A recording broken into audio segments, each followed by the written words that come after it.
एक हमारी राष्ट्रपति महामहिम महोदय देश की प्रथम नागरिक को महिला के सर्वोच्च पद पे बिठा देने से भी बात नहीं बनेगी। ये महिलाओं के लिए नीति पॉलिसी बनाई जाती है, नियम कायदे बनाए जाते हैं।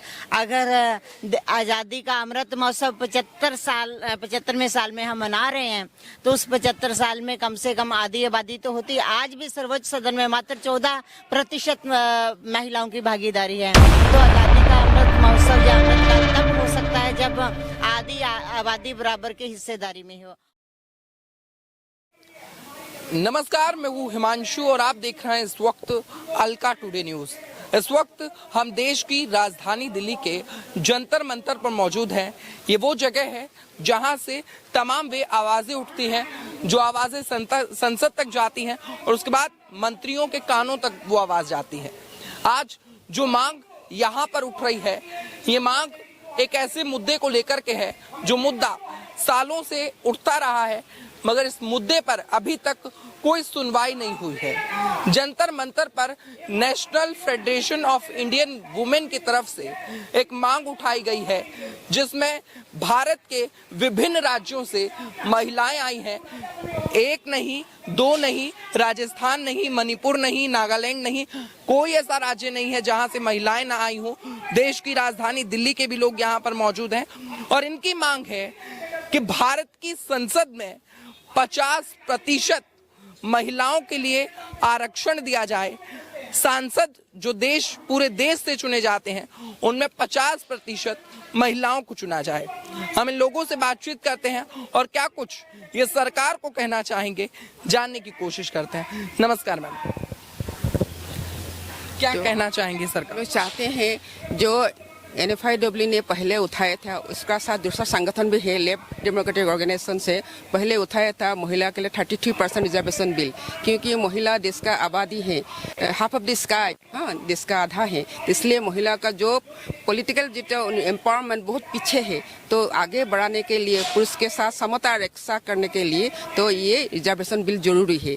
तो जो बिल हम लोग ने उठाया था पार्लियामेंट में बहुत साल पहले, अभी तो 3 डिकेट्स होने वाले हैं। गीता मुखर्जी ने पहले जो स्ट्रांग उनके रोल प्ले किया था पार्लियामेंट के भीतर में। बाहर में भी हम लोग संगठन वाले बहुत जुलूस निकाला, बहुत धरना के अरेस्ट है, बहुत हो गया, 3 डिकेट्स हो गया। अभी बहुत हाई टाइम है, this is the high time for us, for women's organisations, for women of the India. तो हम लोग ये बिल फिर 50% किया और ये बिल को bring the bill and pass in the parliament, हम लोग इसकी डिमांड है। तो हम लोग चाहते हैं ये जो पार्लियामेंट चल रही है इसमें बिल आने लाइए और फिर पास कर दीजिए, हम लोग ये डिमांड है। काफी सारे नारे, काफी सारे स्लोगन्स जो हैं वो इन लोगों के हाथ में है। We want 50% women reservation in parliament and assemblies. यहाँ पर देखिए सरकार का टाला रोल, आरक्षण बिल कर गए गोल, लड़ते रहे 25 साल, अब लड़ेंगे कितने साल, और ऐसे तमाम जितने भी इन लोगों के स्लोगन्स है वो यहाँ पर हैं। कहाँ से हैं मैम आप? मैं राजस्थान से। राजस्थान से मांग लेकर के आप उठी हैं, मन में क्या आशा है कि सरकार आप लोगों की बात सुनेगी?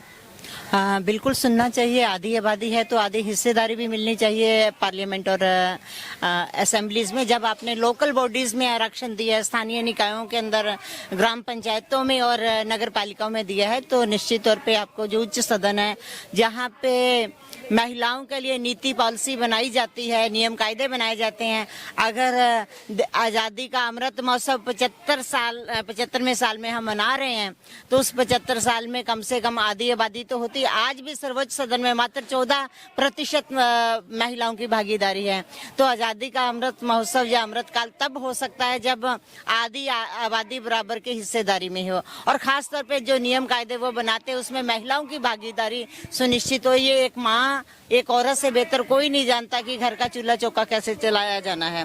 महंगाई की मार पड़ती है तो उसको मालूम है कि कहाँ कहाँ कट लगता है उसके बजट के अंदर। बच्चे को 9 महीने कोख में पालती है वो, तो वो जानती है कि तकलीफें क्या होती हैं। तो उसके हिस्से की तकलीफों का जब नियम बनेगा, जननी सुरक्षा योजना बनेगी, या मैटरनिटी लीव होगी, या महिला हिंसा पे कानून बनेंगे, तो उसकी भागीदारी वहाँ पे नहीं होगी।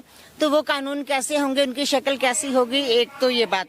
दूसरा, मात्र एक हमारी राष्ट्रपति महामहिम महोदय देश की प्रथम नागरिक को महिला के सर्वोच्च पद पे बिठा देने से भी बात नहीं बनेगी।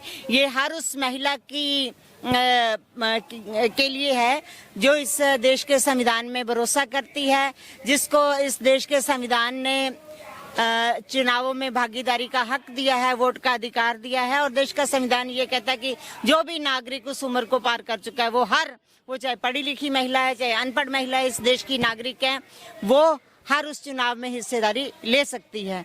तो हमारा ये मानना है कि 30 साल हो गए लड़ते लड़ते। गीता मुखर्जी इसकी प्रथम स्टीयरिंग कमेटी की चेयरपर्सन थी, जिन्होंने पार्लियामेंट के अंदर ये विधेयक को पेश किया था और कुछ दलों ने उस बिल को वहां फाड़ दिया था। तो इसलिए उनको लगता है कि कहीं उनकी ये सीटें खिसक रही हैं, पुरुषों को लग रहा है।